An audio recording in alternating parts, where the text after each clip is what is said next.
Sebagai pakar teologi, Pendeta Yahya Yopie Waloni sangat mengetahui teori-teori yang ada dalam agama Islam.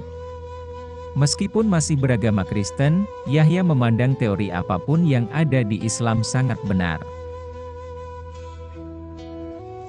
Islam pun mampu menceritakan peradaban dunia dari yang lalu sampai sekarang. Bahkan, agama Kristen diceritakan pula dalam Islam.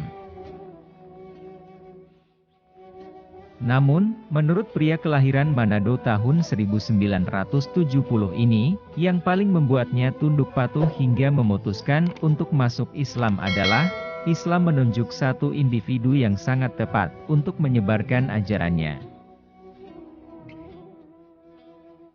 Ada satu individu yang membuat saya tunduk dan patuh, dia buta huruf tapi bisa menyusun Al-Quran secara sistematis, ujar pria yang mengganti namanya menjadi Muhammad Yahya Waloni setelah memeluk agama Islam itu. Menurut suami dari Luciana yang mengganti namanya menjadi Mutmainah setelah memeluk Islam itu, dirinya masuk agama Islam karena dari sistematika teori Islam sudah benar. Sebagai akademisi, kata dia, dirinya pun berpikir orang yang sudah memilih teori benar saja bisa salah, apalagi yang tidak memiliki teori yang benar. Orang Islam yang sudah memiliki teori yang benar saja bisa salah, apalagi yang tidak memiliki teori benar. Jadi, saya mengakui Islam secara teori dan spiritual, ujar Yahya. Ketertarikan Yahya untuk masuk Islam, kata dia, sebenarnya sudah ada sejak kecil, saat berumur sekitar 14 tahun. Pada usia itu, dirinya sudah ke masjid karena tertarik melihat banyak orang Islam menggunakan pakaian seperti yang digambarkan di agamanya, yaitu baju ihram. Selain itu, dirinya pun sangat tertarik dengan gendang yang suka dimainkan di masjid-masjid. Saya hanya berani ke masjid satu kali saja karena ketahuan dan dipukul sampai babak belur oleh bapak saya. Kalau nekat ke masjid lagi, saya takut bapak saya yang seorang tentara akan menggantung saya, ujar pria yang memiliki hobi bermain gendang ini. Namun, sambung pria yang pernah menjabat Ketua Sekolah Tinggi Teologia Calvinis di Sorong tahun 2000 hingga 2004 ini, dari sekian kejadian yang mendorongnya untuk memeluk Islam adalah pengalaman spiritual yang dialaminya. Suatu hari, saya bertemu dengan seorang penjual ikan di rumah lama kompleks Tanah Abang, Kelurahan Panasakan, Toli-Toli. Ia memulai kisahnya. Pertemuannya dengan si penjual ikan berlangsung 3 kali berturut-turut dengan waktu pertemuan yang sama, yaitu pukul 9.45 waktu Indonesia Tengah. Kepada saya, si penjual ikan itu mengaku namanya Sapo, dalam bahasa Bugis artinya sepupu. Dia juga panggil saya Sapo. Dia baik sekali dengan saya, ujar bapak dari Silvana, 8 tahun, kini bernama Nur Hidayah, Sarah, 7 tahun, menjadi Siti Sarah, dan Zakaria, 4 tahun, ini.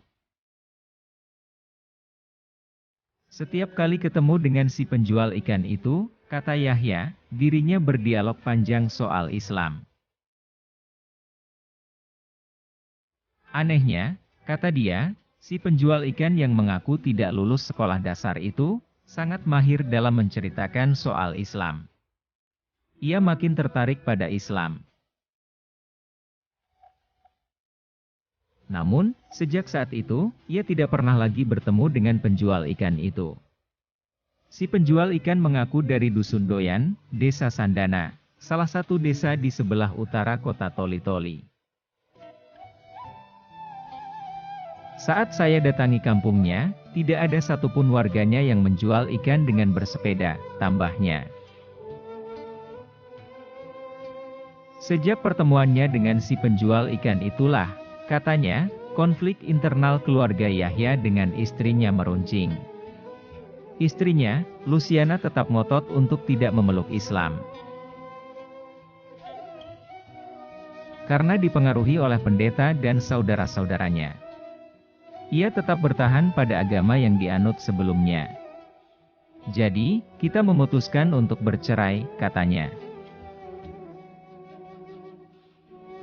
Namun, sambung dia, tidak lama setelah itu, tepatnya 17 Ramadan 1427 Hijriah atau tanggal 10 Oktober sekitar pukul 23 waktu Indonesia Tengah, ia bermimpi bertemu dengan seseorang yang berpakaian serba putih, duduk di atas kursi. Sementara, dia di lantai dengan posisi duduk bersila dan berhadap-hadapan dengan seseorang yang berpakaian serba putih itu. Saya dialog dengan bapak itu. Namanya, katanya Lailatul Qadar, kata Yahya.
Hari itulah, Yahya Waloni dan istrinya mengucapkan 2 kalimat syahadat. Kekuatan saya, sekarang hanya sholat tahajud malam dan duha. Ujar mantan Rektor UKI Papua ini. Dan sekarang beliau menjadi pendakwah ajaran Islam ke berbagai daerah. Semoga beliau selalu dalam lindungan Allah Subhanahu wa Ta'ala.